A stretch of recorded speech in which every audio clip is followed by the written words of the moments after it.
This is college trigonometry, 9.1 exponential functions. This will be 9.1a. There'll probably be several videos here. And this is the last chapter of trig, and there are only 3 lessons in this chapter, so we're getting down there to the line.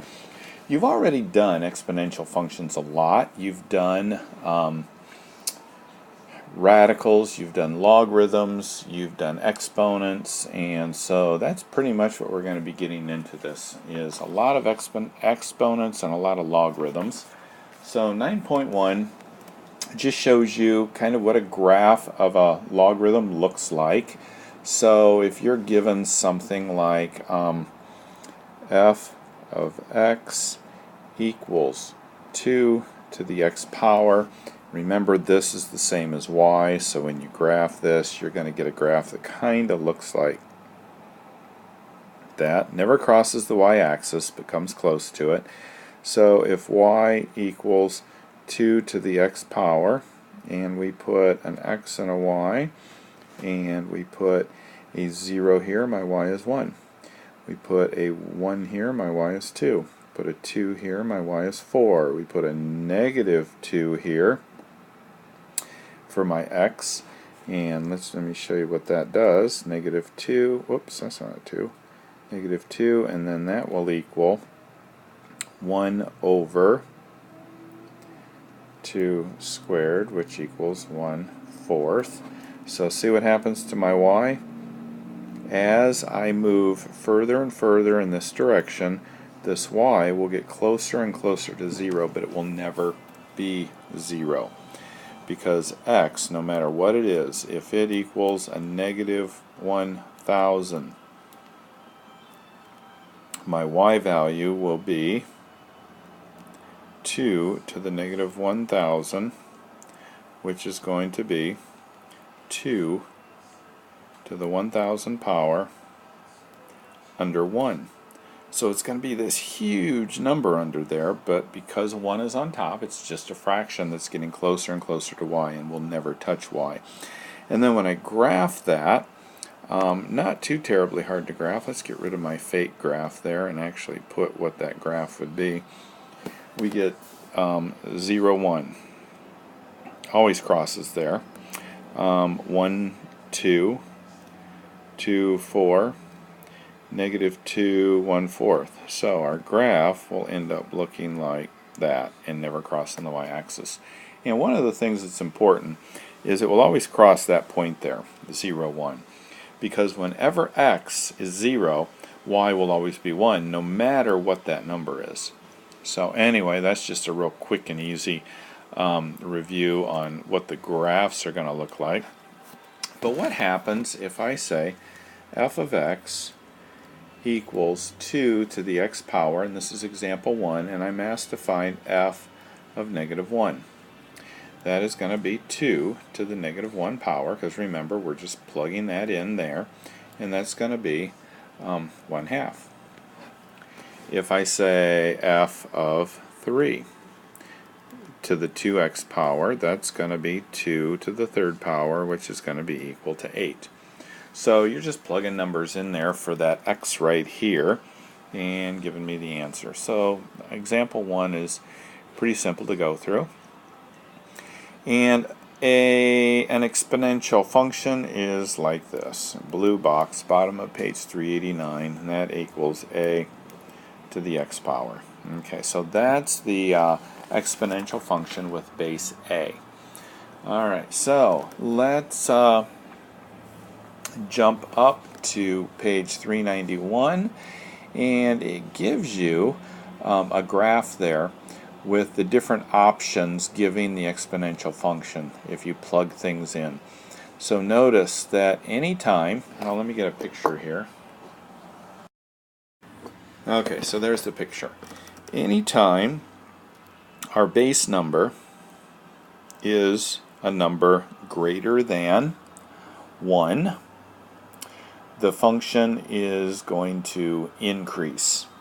So as we go from left to right, our y value is going to increase. That's what it means when you say your function is increasing. Your y value is getting bigger and bigger.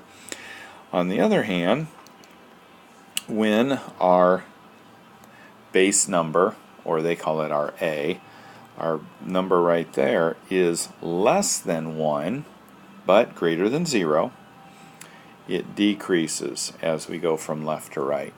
And again, it never crosses the y-axis. So, here is our general form of the exponential function. So they're using a as the base number and x is your exponent. All right, there's a few truths that happen here. Bottom of page 391 in blue. The points: -1, 1 over a will be a point on the graph. 0, 1 will be a point on the graph, and 1a will be a point on the graph.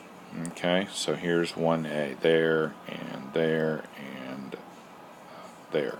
Okay, so 1 and a, whatever this base number is, will be on the graph. So notice that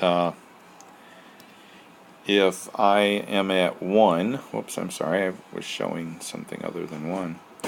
If I go over 1, then this is going to be my a value. So in this case it's 2, and in this case it's 3, and in this case it's 10. So this line right here will cross this black line right here way up here at 10. Okay, so that's one truth. If a is bigger than 1, so if I have f of x equals 2 to the x power, where a is bigger than 1, then f is an increasing function, like these here. They're increasing from left to right. If a is between 0 and 1, then it's a decreasing function, like I have over here. These are all between 0 and 1, and they decrease from left to right. If and the x-axis is a horizontal asymptote, which you remember, an asymptote is where the graph never crosses. It gets really, really close, but it never crosses. The domain, or the x values, can be anything from -infinity to +infinity. In the range, the y value can be anywhere from 0, not including 0, up to infinity. So the graph will always be above the x-axis, and the domain left to right is infinity, and up and down will start at 0 and not include 0 but go up into infinity. Alright, so one of the things in the first point there of the characteristics is the point 0, 1 are on the graph. Well, 0, 1 is always going to be the y-intercept.